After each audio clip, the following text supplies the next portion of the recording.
Barang mewah dibawa kabur, Nikita Mirzani curhat cuma dimanfaatkan Antonio Dedola. Nikita Mirzani curhat hanya dimanfaatkan Antonio Dedola setelah mengabarkan bahwa barang mewahnya dibawa kabur sang suami.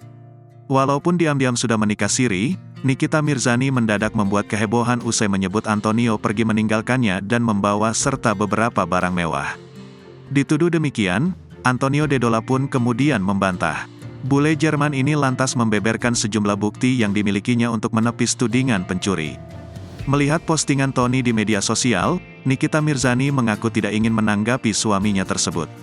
Sebab menurut perempuan 37 tahun ini, Antonio Dedola hanya sedang membela diri. Dia mau posting apapun tentang saya tidak akan ladenin. Karena dia hanya akan membela dirinya karena mungkin dia merasa dia direndahkan.